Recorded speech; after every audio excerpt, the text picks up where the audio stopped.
Dieu, bonsoir. On nous a dit hier qu'on est ici chez nous, donc on va crier pour répondre à mon bonsoir. Bonsoir, peuple de Dieu. Bonsoir. Voilà. Bonsoir aussi à vous, chers téléspectateurs. On est tous heureux de vous retrouver une fois de plus dans la voie de la saison. Et nous vous disons merci de nous suivre. Vous recevez chez vous une fois de plus l'église La Parole de Vie avec à sa tête le pasteur Naguéral Toïdibaï. Et comme on parle de la famille, il n'est pas venu seul. Il est venu avec sa ravissante épouse, à qui j'ai dit un bonsoir spécial. Hein. Je voulais savoir qui est heureux d'être là. Ah, moi aussi, je suis très heureuse d'être là. Hein. C'est un privilège d'être parmi vous. Nous sommes donc au deuxième jour de notre série d'enseignements sur le thème « La famille selon Dieu » avec le pasteur Naguéral Toïdibaï. Avant de continuer, je voulais que tu te tiennes sur tes pieds. Et je voulais te dire aussi que le roi des rois est en ces lieux. Hier, on l'a donné rendez-vous, il était là. Et aujourd'hui encore, comme il tient rendez-vous, il est là. Donc tu vas te tenir sur tes pieds. On va l'applaudir très fort pour lui dire merci. Je vais compter jusqu'à 3. Et à 3, on va applaudir tous ensemble. Tu peux crier, tu peux faire des youyou, tu peux faire ce que tu veux parce que tu es ici chez toi. D'accord? 1, 2, 3.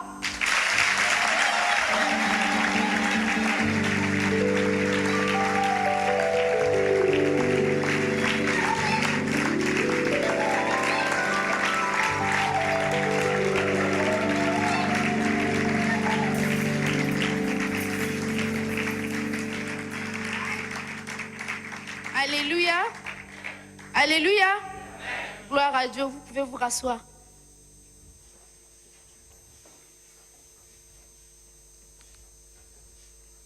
À vous qui nous suivez depuis chez vous, pour vous permettre de vous installer comme des rois que vous êtes d'ailleurs, nous vous proposons de suivre le clip de Sinach dans The Name of Jesus.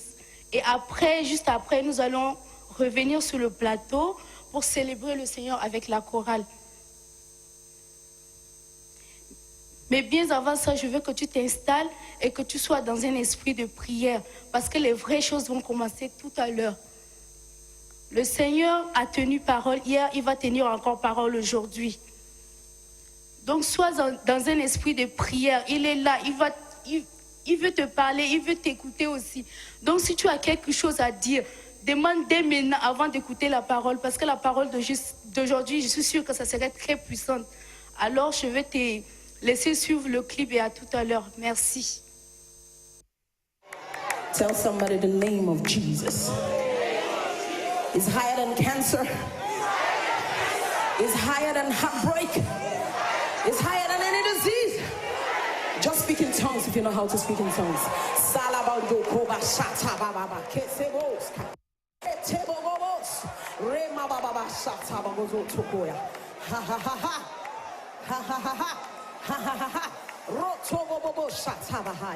Get ready to be blessed.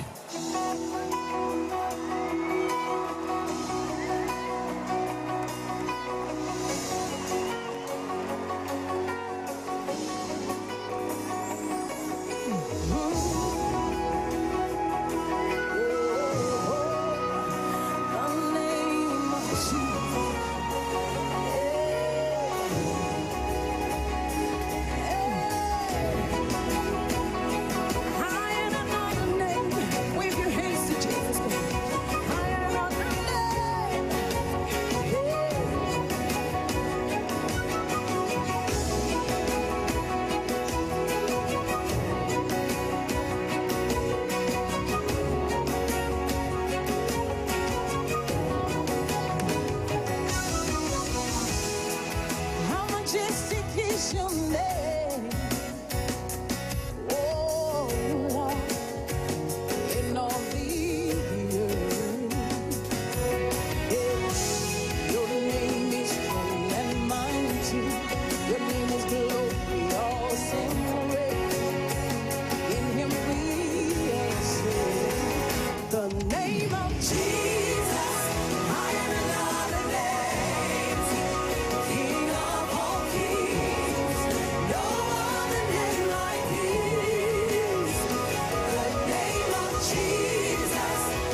Tongues and the dead, lift up your hands and bless the name of the Lord. All things are possible in the name. All things are possible in the name. Oh, the name has been given unto us. Over our families, over our jobs, over our homes. Lift up your hands and say, Jesus, the name above all names, above any financial situation, above any health situation. Say, Lord, the name Jesus. Oh, Jesus, Jesus, Jesus, Jesus. Jesus over my family. Jesus over deliverance. Jesus. Oh,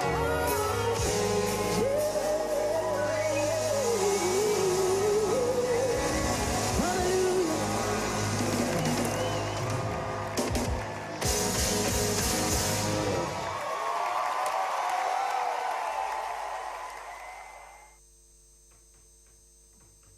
Peuple de Dieu, nous allons célébrer le Seigneur encore ce soir, car l'Éternel est là parmi nous.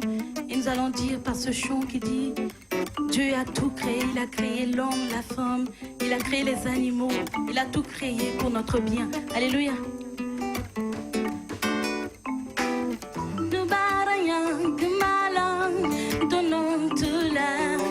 Nira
Gloire à Dieu. Glorifions le Seigneur par des acclamations. C'est lui le roi des rois, le Seigneur des seigneurs. Il mérite toute la louange et tout l'honneur. Nous bénissons le Seigneur pour l'opportunité d'être ensemble ce soir et continuer ce que nous avions amorcé hier en parlant de la famille, le plan de Dieu en fondant, en instituant la famille. Nous avions jeté des bases hier. Nous allons considérer 5 éléments d'importance pour ce soir et continuer demain. Nous sommes en train de poursuivre un bénéfice un peu plus grand, mais nous allons commencer par le noyau, le petit groupe, donc à partir de la maison vers l'extérieur. Donc nous allons ensemble prier le Seigneur. Avant de prier le Seigneur, je voudrais que nous apprécions les chantres qui nous ont conduits à louer le Seigneur. Ils vont revenir à la fin nous aider à prier ensemble le Seigneur. Que le Seigneur vous bénisse. Nous bénissons l'opportunité que nous offre Electron et les Chantres Unis de pouvoir partager ces paroles ou cette parole avec nous. Quand je dis nous, ce n'est pas nous ici seulement, mais partout où vous nous recevez, chez vous, c'est que Dieu a choisi que vous écoutiez cette parole et cela est d'une importance capitale. Si vous bâtissez dehors, vous gagnez dehors et que vous ne gagnez pas à la maison, vous êtes en train, n'est-ce pas, d'aller vers une très grande perte.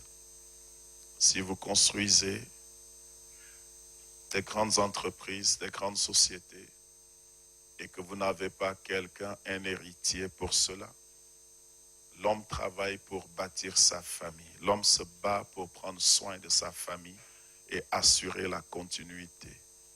Et si vous vous battez pour les enfants, si vous battez pour votre épouse, pour votre famille, et que vous oubliez un certain nombre de choses, alors vous allez bâtir et quand vous allez revenir, vous allez vous rendre compte que vous n'avez pas de famille. Vous vous êtes battu pour personne dans la vie. Donc aujourd'hui, en cette deuxième soirée, je voudrais un peu commencer de là où nous nous étions arrêtés hier et partager 5 choses importantes selon la perspective divine quant à la famille, avant de pouvoir prier ensemble pour les familles. Prions le Seigneur. Nous voulons te dire merci, notre Père, pour ta grâce. Merci pour ton amour. Merci pour cette opportunité et surtout ta parole qui va dans des maisons, dans des pays en cette soirée même. Nous voulons, Seigneur, que tu touches les vies où qu'elles soient et qui suivent ta parole en ce moment et que tu bénisses nous qui sommes ici. Inspire-nous, mets ta parole dans notre bouche au nom de Jésus. Amen. Gloire à Dieu. Donc nous étions en train de parler des valeurs intrinsèques, des valeurs, ce qui fait un homme, ce qui fait une personne. Donc l'homme générique, c'est l'homme qui a les valeurs, les capacités de Dieu en lui. Donc l'homme, c'est l'homme de Genèse 26, c'est homme et femme.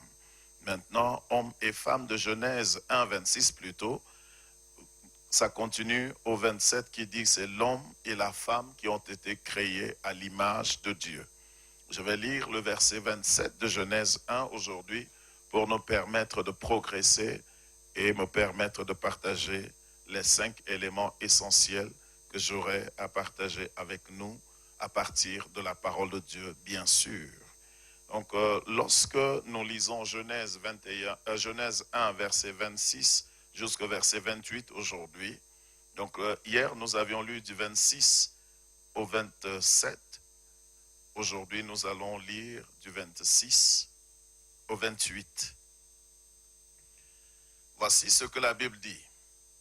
Puis Dieu dit, faisons l'homme à notre image, selon notre ressemblance, et qu'il domine sur les poissons de la mer, sur les oiseaux du ciel, sur le bétail, sur toute la terre, et sur tous les reptiles qui rampent sur la terre. Voici déjà un élément de plus qui a imposé le choix de l'homme comme étant, n'est-ce pas, la tête. Dieu lui avait déjà même donné l'autorité avant même que la femme ne soit créée. En le créant, Dieu l'a établi sur toute l'existence déjà. Donc toute autre existence qui arrive après se soumet simplement à ce principe déjà établi.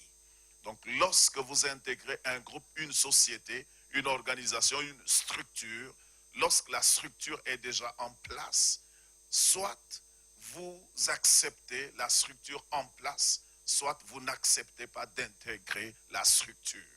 Donc Dieu a déjà établi quelque chose là, la raison pour laquelle l'homme devrait exister. Créons l'homme. Le projet est annoncé à notre image. Pourquoi? Pour qu'il domine. Qu'il domine sur le règne physique, alors que Dieu dominait déjà le règne spirituel et alors Dieu va dominer sur le règne spirituel et le règne physique.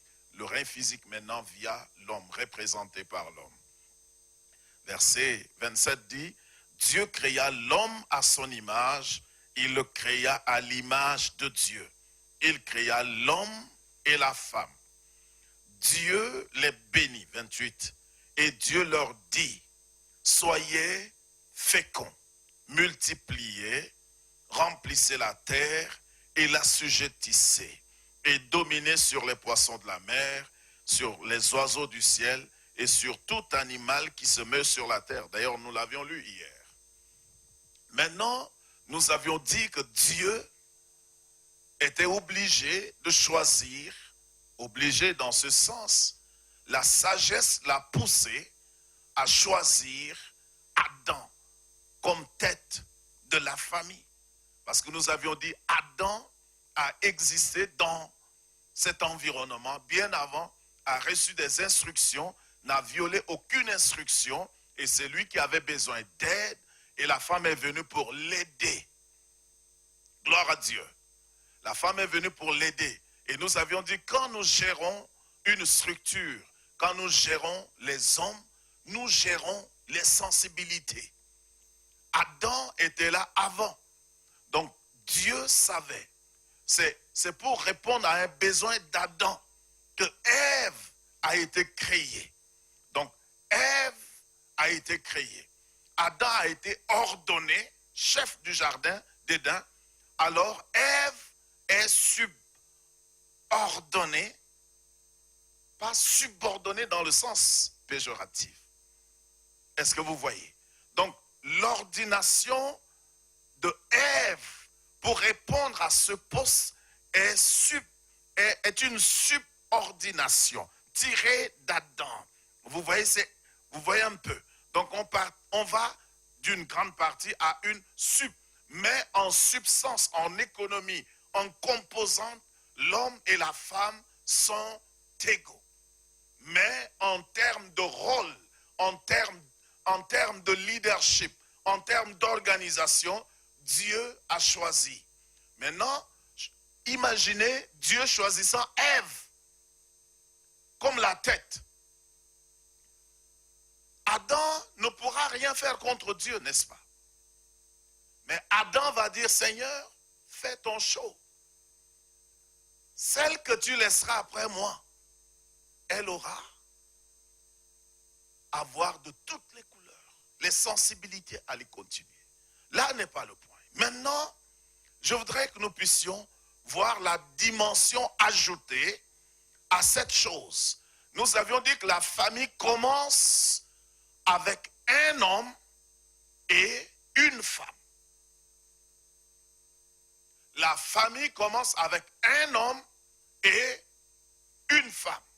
L'homme quittera son père et sa mère et s'attachera à sa femme. Les deux deviendront une seule chair. On dit que l'homme et la femme deviennent effectivement une seule chair par le lien des relations sexuelles. En y réfléchissant, pour ne pas nous éloigner du sujet. Voyons maintenant, l'homme quittera son père. Il y a une transition, n'est-ce pas?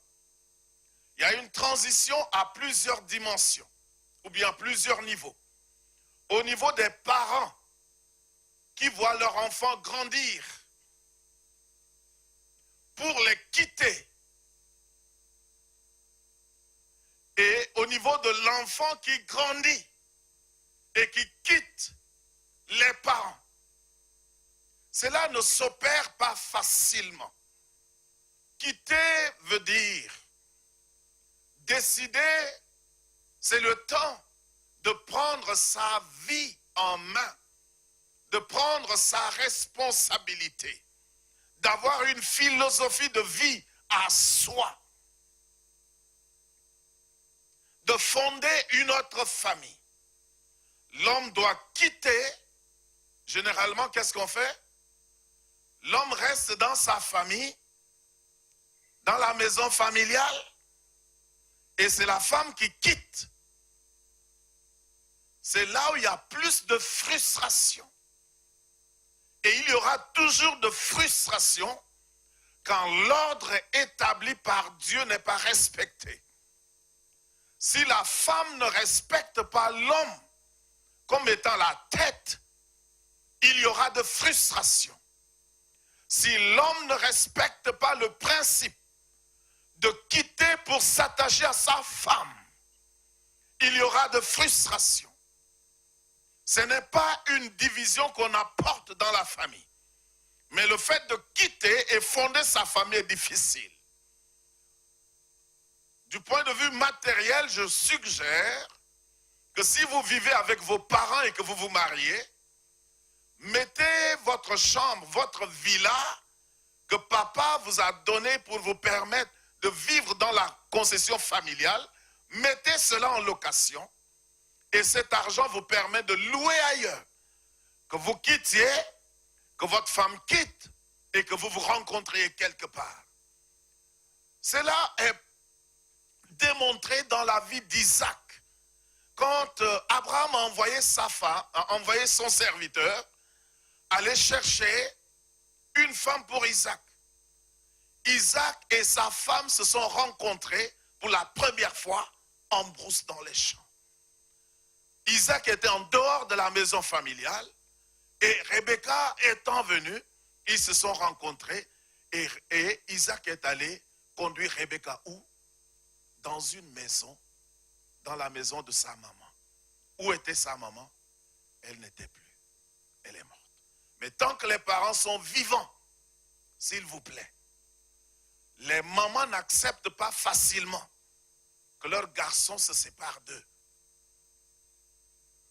Et les papas n'acceptent pas facilement que leurs filles s'éloignent d'eux. Ça, c'est naturel.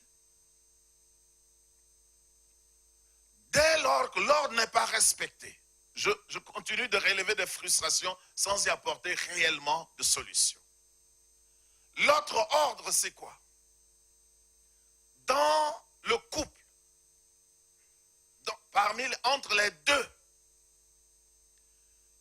j'ai l'impression que nous ne comprenons pas, et moi-même je ne comprends pas très bien, mais j'essaye de retracer dans Genèse. Genèse veut dire le commencement. Quand les fondations, les fondements sont modifiés, il faudrait que ça soit vraiment par un fin architecte. Mais s'il y en a de plus fin que Dieu, je ne sais. Dieu est le fondateur, l'instituteur du mariage. Et Dieu a institué le mariage. Dans un couple, généralement, la femme demande plus d'attention que l'homme.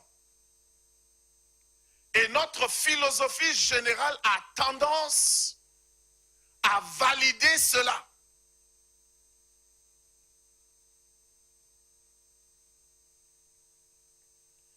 Dans nos sociétés, les épouses, je ne dis pas que ma femme demande beaucoup d'attention, il faut que je regarde bien. Ce n'est pas ce que je dis. Mais d'une manière générale, les sœurs ont tendance à croire qu'elles méritent ou qu'on leur doit beaucoup d'attention. Mais quand je regarde dans la Bible, dans Genèse, c'est le contraire que je vois.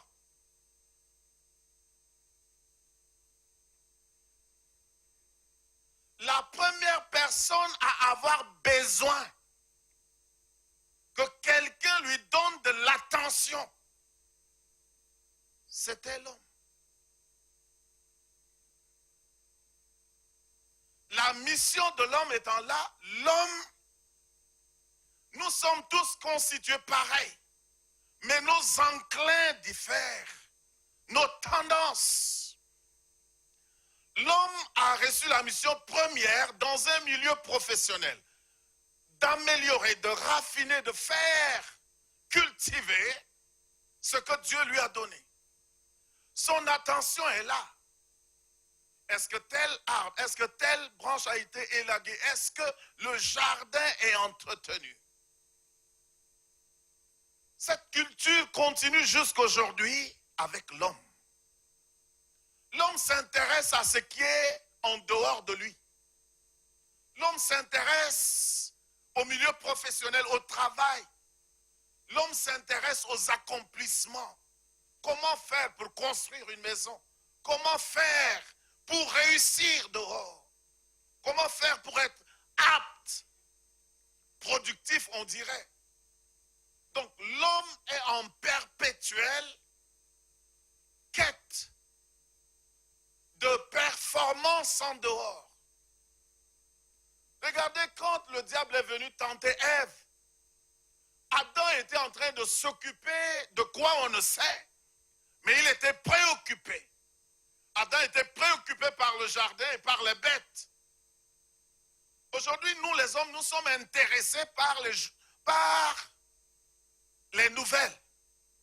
Quand on regarde la télé, on veut, le journal passe à quelle heure? Est-ce qu'il y a eu bombardement quelque part? Est-ce qu'il y a eu élection quelque part? Est-ce qu'il y a eu environnement? Des questions d'ordre universel. Alors que la femme, nous on poursuit une chose et la femme nous poursuit nous. Donc la femme est créée avec une disposition que l'homme n'a pas. Le soin, de l'attention, c'est vous qui savez donner de l'attention à l'être humain. C'est pourquoi il n'y a que vous qui pouvez garder l'être humain pendant 9 mois malgré tout ce que vous subissez. Nous on dort tranquille, vous êtes mal, le ventre gros, vous ne dormez pas. Quand vous nous dites on est pratiquement insensible, on ne comprend pas cette réalité. Donc dans Genèse, l'homme se préoccupe de la mission extérieure et Dieu et l'homme s'est rendu compte qu'il y a un manque. Dieu a créé un être humain et la Bible dit ton désir se portera vers l'homme, mais il dominera sur toi. Si nous essayons de considérer cela, je ne dis pas que c'est une doctrine, mais si nous considérons cela, il se pourrait que ça soit ainsi, mais que nous voulons, les femmes veulent dormir tranquilles, il faut leur servir du café au lit, il faut tout ça. Alors que il y a certaines choses, si vous ne nous aidez pas, il y a certains hommes qui ne savent même pas s'entretenir. Même la crème sur le visage, certains hommes, ils s'en foutent. Si la femme ne prend pas le soin de les aider, ils vont dire, mais c'est ça un homme. Alors que rien ne dit que l'homme doit être comme ça. L'homme ne sait pas prendre soin de lui-même. Donc ne changeons pas l'ordre des choses en demandant plus que nous ne pouvons avoir. Ça va nous éviter des frustrations. Les hommes voudraient que la femme les comprenne et les encourage dans leur activité professionnelle. Quand l'homme revient de dehors, mais tu as fini tard aujourd'hui ou quoi? Les femmes qui disent, tu as fini tard aujourd'hui ou quoi? Le temps est passé là. Avec intention, tu as bifurqué quelque part ou tout ça. Les hommes voudraient d'abord, quand ils reviennent, prenez soin d'eux avant de faire un procès quelconque. Gloire à Dieu. Donc, il est important de poursuivre la pensée de Dieu ou bien comment les choses avaient été faites. La dimension que Dieu a ajoutée, donc, dans nos relations. Je ne dis pas maintenant, il y a des hommes qui vont rentrer ici. Tu as entendu ce que le pasteur a dit? Il faut de l'équilibre dans ce que je viens de dire. Sinon, ça deviendra de la manipulation. C'est ce qu'on veut éviter. Donc, je ne dis pas de ne pas donner de l'attention à vos femmes. En réalité, l'attention doit être mutuelle. L'homme et la femme, ils deviennent une seule chair. Donc, chacun prend soin, n'est-ce pas, de sa chair. Et là, même les femmes savent mieux le faire. Gloire à Dieu. Maintenant, Dieu a ajouté une dimension.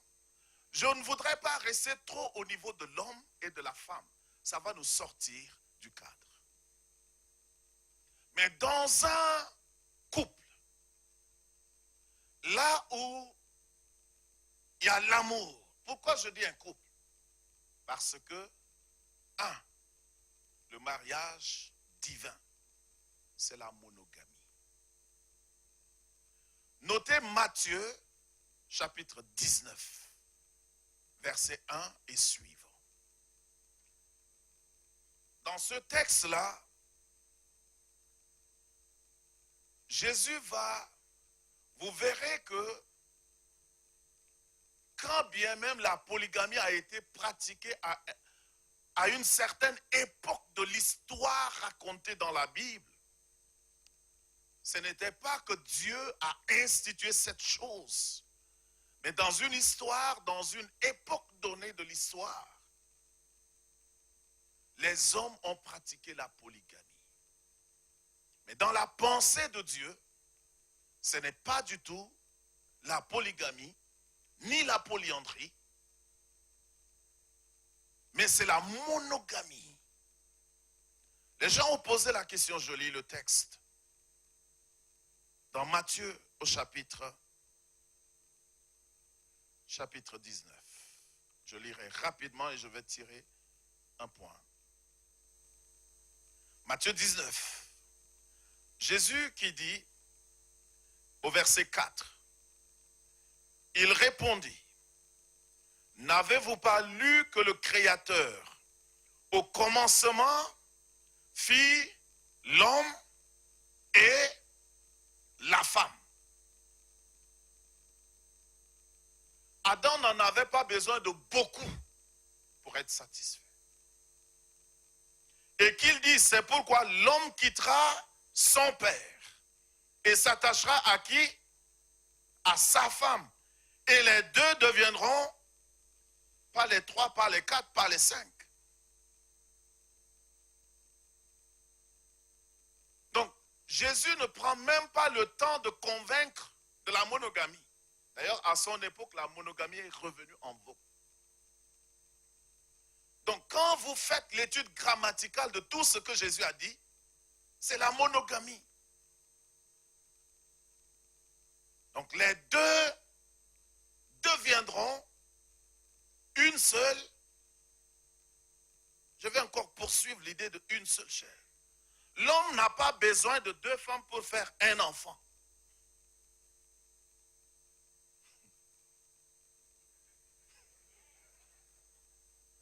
Donc toi et moi ensemble, et nous faisons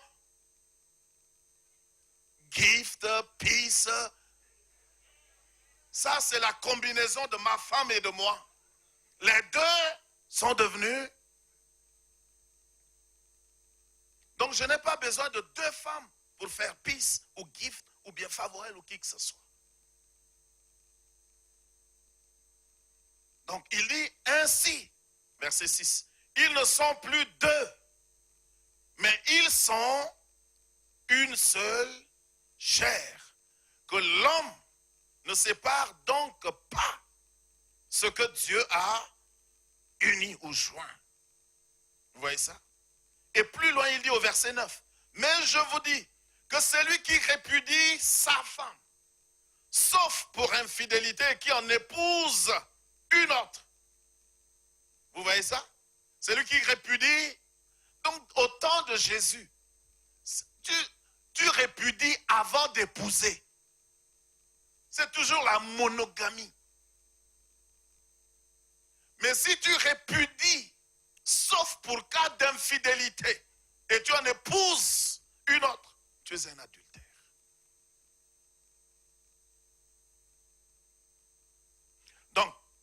personne unie à son mari ou à sa femme qui s'unit à une autre personne est un adultère.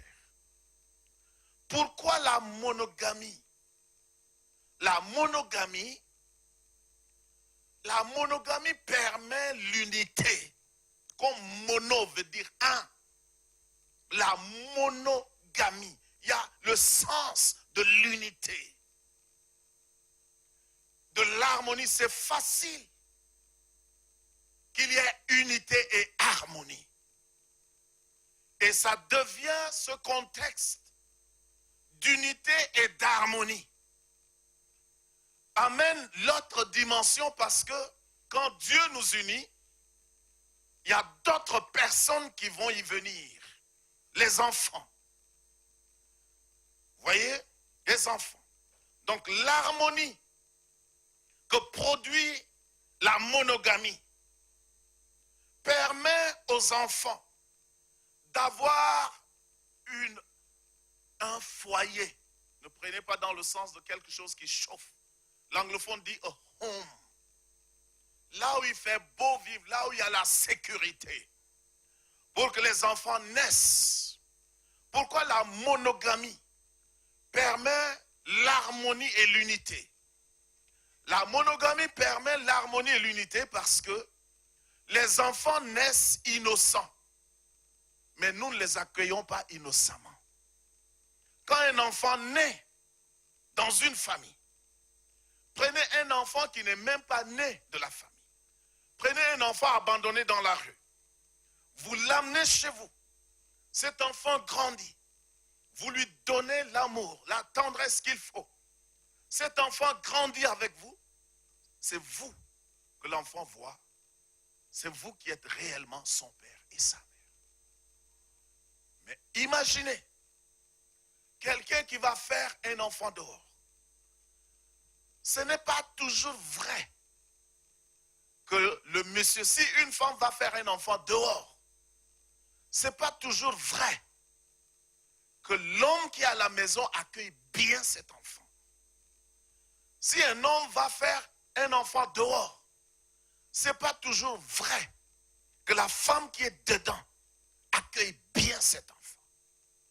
L'idée de marâtre, l'idée de belle-mère, les jalousies entre adultes vont se répercuter sur les enfants. Si l'enfant va venir innocemment vers l'adulte, mais l'adulte n'accueille pas l'enfant innocemment. Et quand l'enfant finit par le savoir, ça commence par créer de discorde. Et nous sommes en train, le message d'aujourd'hui n'est pas complet si vous ne suivez pas demain. Alors, l'enfant a besoin de papa et de maman, l'homme et la femme. Un cadre où l'homme et la femme s'aiment. Et l'enfant, tout à l'heure nous allons voir, va apprendre à partir de là. Je m'en vais partager ces 5 choses rapidement, vu le temps qu'il fait. La première des choses dans le mariage, quand vous vous mariez, quand il y a union, quand il y a la famille, Dieu utilise la famille pour perpétuer la race humaine. Dieu utilise la famille. C'est pourquoi il dit soyez féconds. La Bible dit Dieu, toutes les herbes que Dieu a créées comportaient en elles de la sémence avec capacité de reproduction. Dieu n'avait pas besoin de créer 6 milliards de personnes. Il a créé Adam et Ève. Et nous voici 6 milliards. Donc Dieu perpétue la race humaine en donnant sa bénédiction. 2. Dieu agit à travers les générations. Notez Exode chapitre 3 versets 6 à 16. Moïse vit un buisson ardent. Et il s'en était approché après s'être déchaussé et tout. Il a dialogué avec Dieu et Dieu l'envoie libérer Israël. Il dit à Dieu, mais si j'arrive et qu'il me demande, quel Dieu m'a envoyé? Pourquoi Moïse pose cette question? Moïse était habitué à plusieurs dieux en Égypte. Et Israël aussi avait écho de plusieurs dieux. Et même en Palestine ou bien là où il venait, en Israël, en Canaan, il y avait aussi des dieux Baal, Moloch et Astarté et d'autres dieux. Maintenant, Moïse dit, mais qu'est-ce que je leur dirai? Il dit, va et dis-leur, je suis Yahweh, je suis, m'a envoyé. Il dit, je suis le Dieu d'Abraham, le Dieu d'Isaac, le Dieu de Jacob. Dieu a tissé l'alliance avec Abraham. Cette même alliance était valable pour les descendants d'Abraham. Donc Dieu agit à travers les générations. Quand il va donner à Moïse les 10 commandements sur la montagne, il dit, je suis l'Éternel. Il n'y a pas un autre Dieu. Tu n'auras pas d'autre Dieu devant ma face. Car je suis un Dieu jaloux qui punit l'iniquité des pères sur les enfants jusqu'à la 3e, donc jusqu'à Jacob, et à la 4e génération, jusqu'aux 12, si vous voulez. De ceux qui me haïssent et qui fait grâce jusqu'à 1000 générations de ceux qui me craignent. Ça, c'est un avertissement pour ceux qui enfreignent à la loi de la justice. Quand vous enfreignez à la loi de la justice, à la loi de Dieu, lorsque le châtiment, le jugement vient, cela se répercute sur vous et sur vos enfants. Vous voyez, lorsqu'on vous punit, lorsqu'on détruit votre nom, lorsque votre manière de vivre salit et compromet votre nom, tous les enfants qui portent votre nom vont subir la même chose. Quand ils vont se présenter, je suis Naguéral Didier. Ah, tu es le fils de cet homme? Ah, soit ça lui vaut des amis, soit ça lui vaut des ennemis. Je connais quelqu'un qui est devenu pasteur, un serviteur de Dieu, un missionnaire. Il disait qu'il n'avait pas pardonné à son père. Parce que lui, il est né, son père était mort quand il était encore petit. Son père était un politicien. Son père a vécu d'une certaine manière, et dans le village de son père, les gens chantaient et dansaient au nom de son père, mais du mauvais côté. Un mauvais témoignage. Il dit quand il était rentré au village et que les gens chantaient les mauvaises choses que son père avait faites, il n'avait pas pardonné à son père jusqu'à ce qu'il aille en études missionnaires. Et un jour, quelqu'un a prêché sur le pardon. Et on lui a dit, tu dois pardonner à ton père. Il dit, je ne peux pas. Le prédicateur lui a dit, regarde-moi comme ton père et dis-moi, papa, je te pardonne. Il dit, il a regardé le missionnaire pour dire, papa, ça, ses lèvres ont tremblé longtemps. Il dit, papa, quand il a dit, papa, je te pardonne, il est tombé ici endormi en même temps. Sa guérison est arrivée. Donc, lorsque nous agissons mal, il y a un jour pour tout. Et cela risque de compromettre notre nom. Mais lorsque nous agissons bien, c'est un encouragement. Les gens disent qu'un bienfait n'est jamais perdu. Quand vous avez fait du bien à quelqu'un, il se pourrait que la personne ne vous fasse pas du bien à vous-même personnellement, mais il se pourrait que la personne fasse du bien à vos enfants plus tard. Donc Dieu est comme ça. Il agit à travers les générations. Vous voyez certaines personnes qui sont bénies aujourd'hui, ce n'est pas à cause de leur justice. Ils vivent mal, mais parfois c'est à cause de la vie que leurs parents avaient menée. Leurs parents avaient mené une vie de justice, de droiture. Et Dieu a béni déjà les parents en déclarant une bénédiction sur la lignée jusqu'à un certain niveau. il est important de comprendre que si vous servez Dieu et que Dieu vous a fait des promesses, les promesses de Dieu n'ont pas pour intention de s'arrêter à vous. Les faveurs que la vie vous donne ne doivent pas s'arrêter avec vous. Mais les faveurs que la vie vous donne, Dieu est le Dieu de génération en génération. Donc Dieu, vous devez compter sur Dieu. Vous, vous êtes passager. Mais comment vous le faites? Dieu perpétue, n'est-ce pas, la race humaine? Il y a vous vous perpétuez.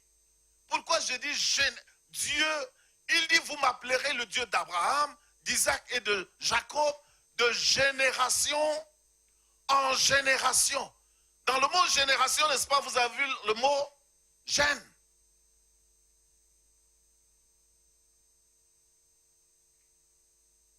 Génétiquement, bénédiction génétiquement transmise. Il n'y a pas que des maladies génétiquement transmises. Donc, je dois espérer voir cette chose se répercuter au-delà. Donc, il est important, Dieu agit à travers les générations. À quoi bon vous êtes bénis, après vous, vos enfants sont maudits? La troisième des choses, comme Dieu est le Dieu de génération, toi, tu es une génération. Avec une dotation de te régénérer. Dieu te rend capable de te régénérer, pas de te réincarner. Il y a des doctrines dans certaines religions qui disent, si je meurs aujourd'hui, je reviens vivre sous forme de mouche ou de fourmi ou d'un arbre demain. Quelle fragilité!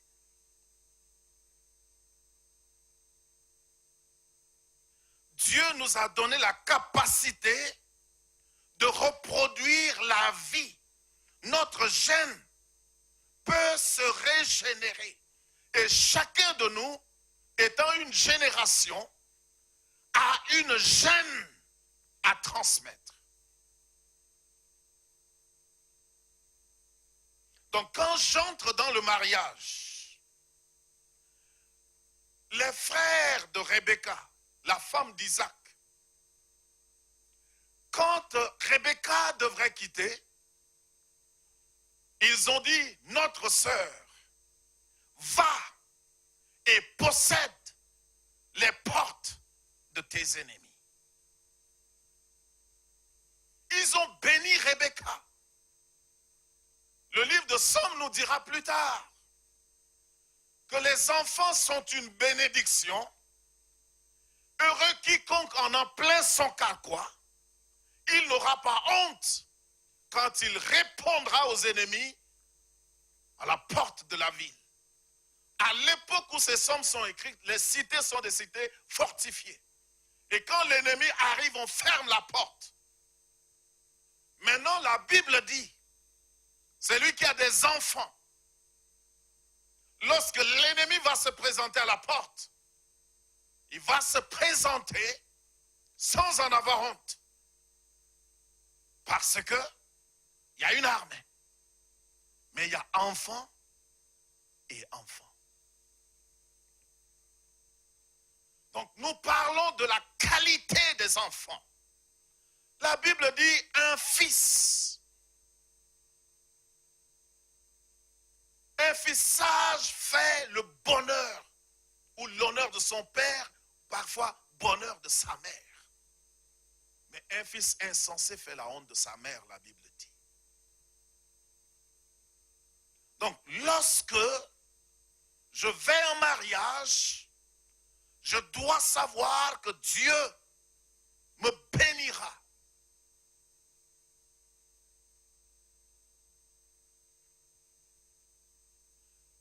Et quand Dieu me bénit, il y a bénédiction et bénédiction. Il y en a que Dieu bénira par adoption comme Dieu lui-même a adopté beaucoup de choses. Mais des enfants dans ta maison sont ce qui te permet de transmettre tes gènes. Et les gènes que Dieu nous donne sont de diverses manières. Nous pouvons nous régénérer. Nous avons quelque chose à transmettre à la génération à venir. Physiquement,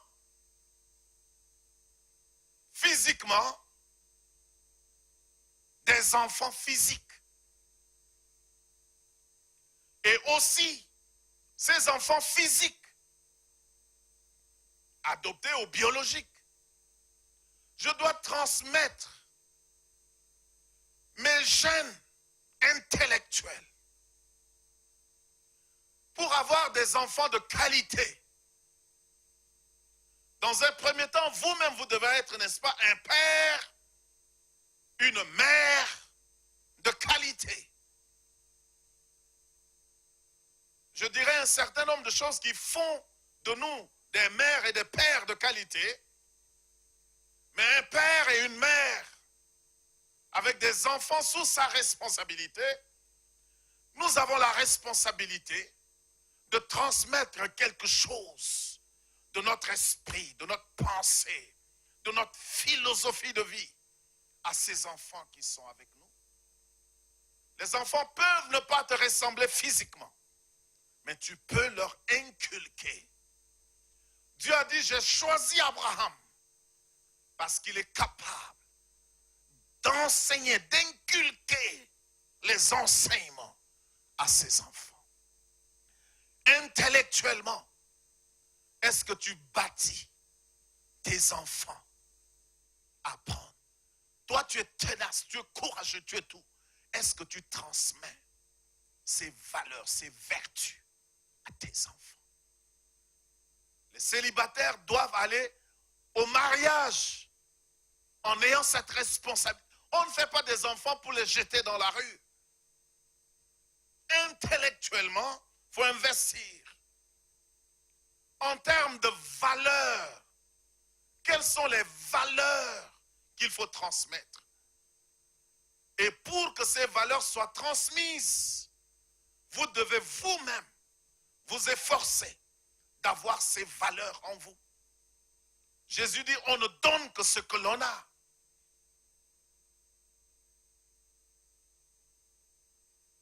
Ces valeurs sont l'amour. Vous devez être quelqu'un qui aime. Si vous n'aimez pas, vous ne pouvez pas enseigner à quelqu'un comment aimer.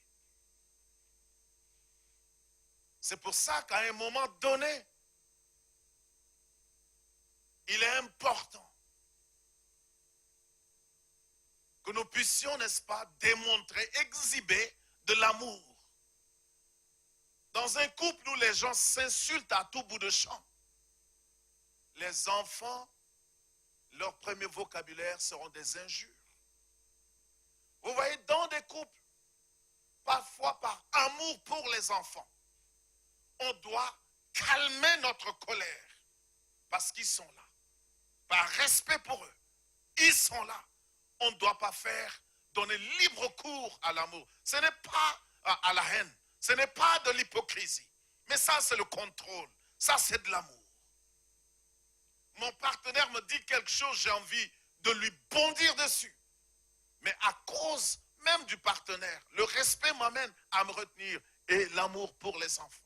Les enfants ne doivent pas me voir dans un état de colère comme ça. Certains papas de grande valeur, lorsqu'ils souffrent tellement, ils refusent même que leurs enfants viennent les voir. Et je ne veux pas qu'ils me voient dans cette condition. Il y en a qui s'efforcent. Jacob était sur le point de mourir. La Bible dit que Joseph a décidé, Joseph a appris que son père est malade. Joseph savait que son père était vieux et que c'est possible que le vieux meure à partir de là.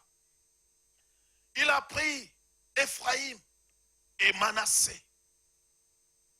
Et il les a amenés. Quand Joseph était dehors, on est venu dire à Jacob que Joseph est dehors avec ses fils. La Bible dit que le vieillard s'appuya sur son bâton. Il se redressa et il attendit les enfants. Il ne voulait pas que les enfants le voient allongé, que ses petits-enfants le voient allongé. Donc il y a des choses que nous faisons par amour et pour vouloir communiquer une force, une valeur à nos enfants. Nous ne devons pas nous plaindre tout le temps devant les enfants. Ces enfants vont grandir et devenir des gens qui se plaignent, qui pensent que le monde ne leur offre pas ce que le monde leur doit. Le monde ne nous offrira pas tous ce qu'il nous doit. Parfois, nous devons aller le chercher. Et ça, nous devons le communiquer. Comment à nos enfants de savoir aller? Beaucoup de gens apprennent à dire à leurs enfants, je n'étais pas comme ça. J'ai dû me battre pour arriver à ce que vous voyez aujourd'hui. Vous êtes nés à une bonne époque, mais vous devez vous aussi vous battre. Donc, en termes d'amour, la justice est une valeur. Nous devons enseigner dans nos maisons à nos enfants la valeur de la justice. Pourquoi je dis ce message n'est pas complet si demain tu n'es pas là devant ton poste téléviseur? La justice. Voyez une société où il y a l'injustice. Ça n'a pas commencé là-haut, ça a commencé dans la maison. La générosité. Donc la justice, qu'on n'opprime pas les autres, qu'on n'arrache pas ce qui appartient aux autres. La générosité. Enseigner aux enfants que nous n'avons qu'un seul soleil et nous le partageons entre nous tous. Enseigner aux enfants de se partager un grain d'arachide. D'inclure l'autre dans ses plans. Ça va briser l'égoïsme qui gangrène aujourd'hui. Les valeurs, partager son repas avec l'autre, ouvrir sa porte à celui qui est vraiment nécessiteux. Ces valeurs-là, nous devons les enseigner. Ce sont nos gènes de justice et tout. Nous devons inculquer cela aux enfants. Le respect pour la vie.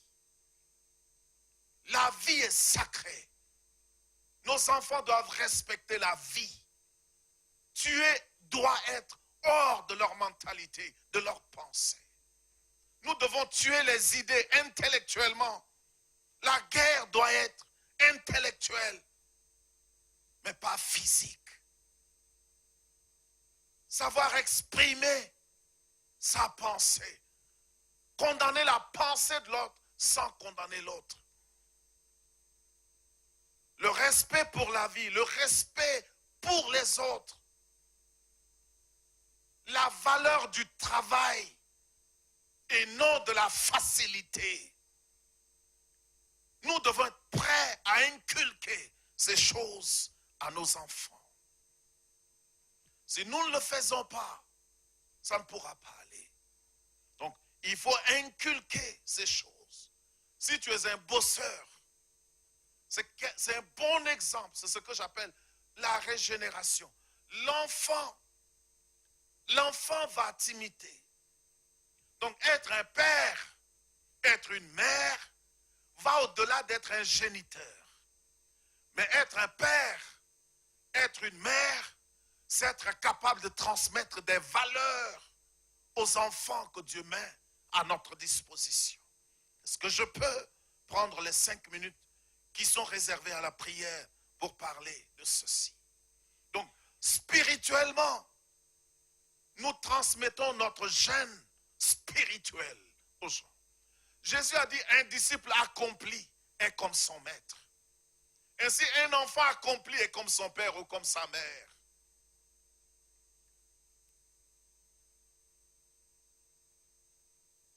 Spirituellement,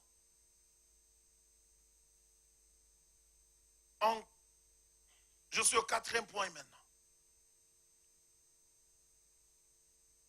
Les enfants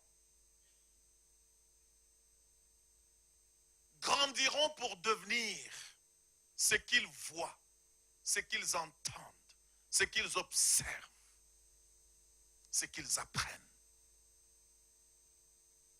Les enfants vont devenir cela. Donc ça découle naturellement du 3e point. Les enfants apprennent par imitation. Un jour, j'étais dans la chambre. Je faisais quelque chose. Et mon fils me suivait de près. Gift. Et après, j'ai toussé. J'ai fait quelque chose, il a fait. J'ai toussé, il a toussé. Je dis, mais oh, ne m'imite pas. Il dit, je vais t'imiter seulement.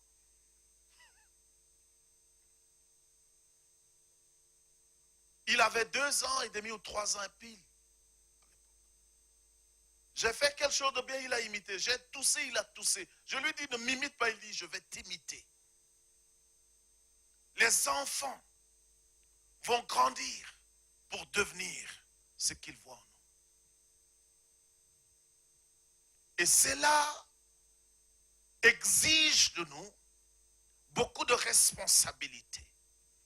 Cela me permettra de partager le 5e point avec vous et aborder une dimension plus grande que la famille nucléaire. Il est important que nous puissions aborder. Pourquoi? Parce que dès lors que nous entrons, nous fondons, nous bâtissons une famille.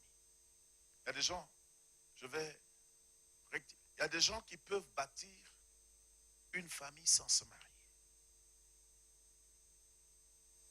Il y a des gens qui peuvent être père, mère des enfants en communiquant des valeurs en eux. Dès lors que Dieu te donne la responsabilité d'une petite personne, c'est une confiance que Dieu te fait. Et Dieu voudrait que tu fasses dans la vie de cet enfant ce que lui, Dieu, devrait faire. Les enfants sont innocents, remis entre nos mains pour la continuité de la race humaine. Mais ce que nous faisons au quotidien, ce qu'ils nous voient faire, et ainsi de suite, va se répercuter sur la société de demain. Et je vais aborder ces phases-là demain. Donc faites attention, vous êtes quelqu'un en qui Dieu a confiance. Vous qui nous suivez depuis la maison, madame, monsieur, nous avons plus de responsabilités que nous ne pensons. Ce n'est pas seulement donner à manger aux enfants. Non, ça va au-delà. Ce n'est pas seulement leur trouver où dormir. Ce n'est pas seulement leur donner des habits. Payer une école et nous en débarrasser.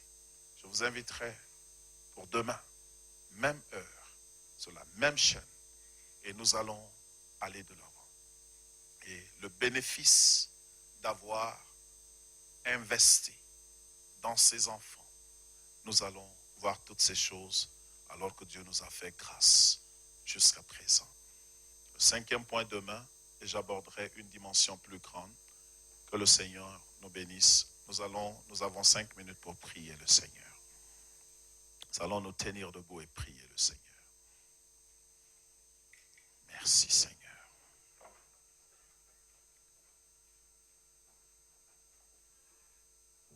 À partir d'aujourd'hui, si tu vois un petit enfant, que ce soit dans la rue, que ce soit à la maison, fais attention comment tu te comportes devant cet enfant. Fais attention. Les enfants apprennent par imitation. Et chacun de nous est un super-héros devant un enfant. Chacun de nous est un super-héros devant un enfant jusqu'à ce que nous prouvions le contraire à l'enfant. Fais attention à comment tu te comportes devant un enfant. Jésus a dit, si quelqu'un scandalise un de ses plus petits,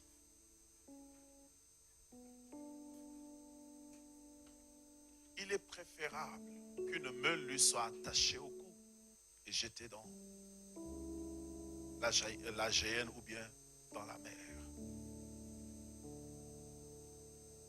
nous avons cette responsabilité. Prions ensemble en disant merci à Dieu. Ensuite, nous allons la chorale nous conduire. Dis merci à Dieu pour ses enseignements. Et pense à toutes les familles de ce monde. Pense au sort des enfants. Est-ce que les enfants voient les parents agir selon l'intention de Dieu? Est-ce que les enfants ont reçu l'amour? Est-ce que les enfants sont enseignés en ce qui concerne la justice et la droiture? Est-ce que les enfants sont éduqués en ce qui concerne la générosité, le partage avec l'autre, le respect de la vie? C'est tout à fait le contraire aujourd'hui. Nous allons prier que les familles reviennent à ces valeurs-là.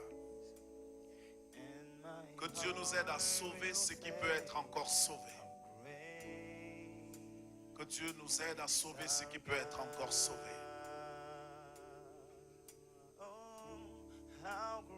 Allons en présence de Dieu pendant ce temps qui nous reste. Seigneur, nous prions pour les familles.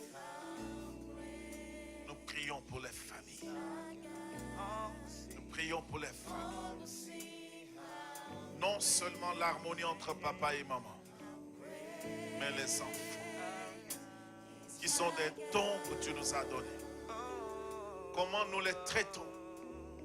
Aide les papas, les mamans qui nous suivent ce soir à reconsidérer comment ils traitent leurs enfants, comment ils se comportent devant leurs enfants, des scènes de violence devant les enfants,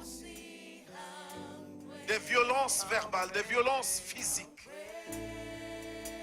qui sont des mauvais exemples, Seigneur, pour les enfants. Nous prions que tu aides.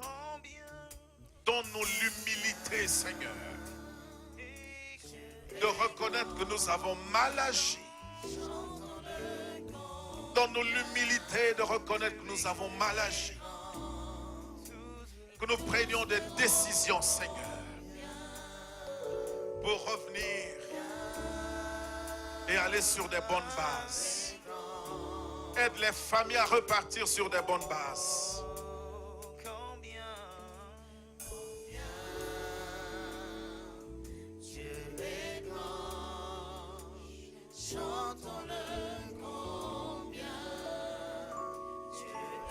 Seigneur, agis dans les familles.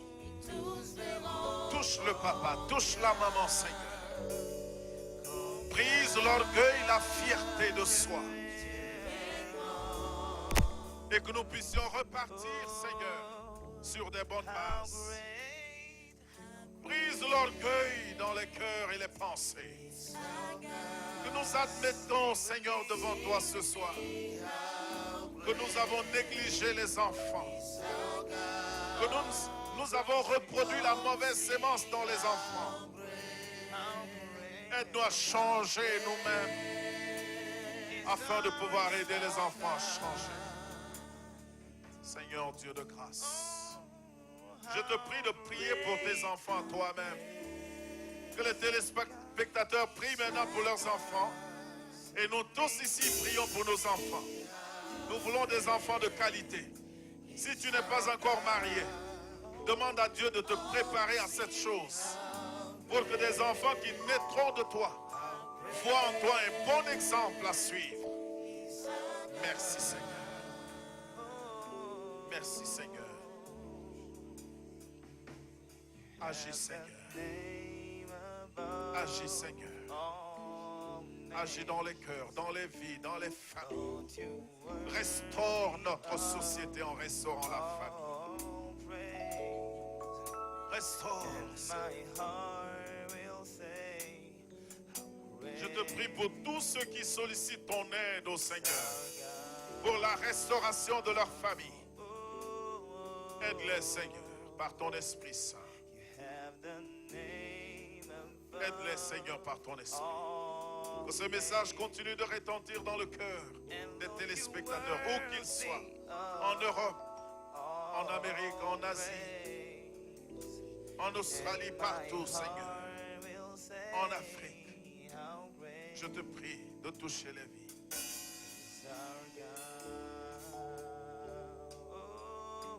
Merci, Seigneur.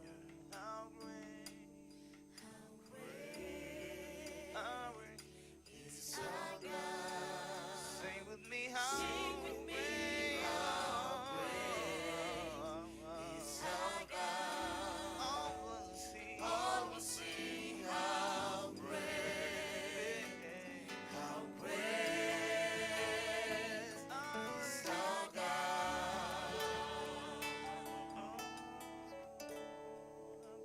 Voulons notre Père et notre Dieu prier que tu sois avec tous ceux qui ont écouté ta parole. Prépare-nous à cette responsabilité envers nous-mêmes et envers la société. Nous ne voulons pas relâcher là dehors des enfants avec aucune valeur de l'amour, de justice, du respect d'autrui. Nous voulons relâcher, Seigneur, dans la société des enfants remplis des valeurs telles que l'amour, la justice, la générosité, l'hospitalité. Toutes les valeurs qui te sont chères pour que notre communauté, notre société soit bénie. Nous recommandons entre tes mains. Prions que demain, tous ceux qui ont écouté aujourd'hui et bien d'autres soient à l'écoute, Seigneur. À toi la gloire et le règne au nom de Jésus-Christ. Amen. Chantons ensemble et restons en adoration pendant que nous sommes ici. And my heart will say, How great is our God.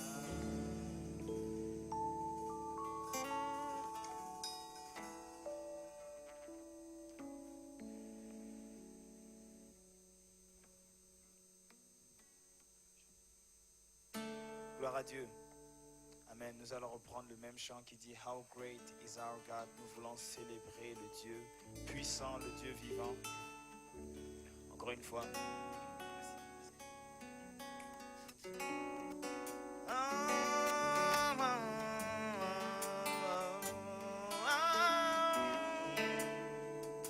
Is our God.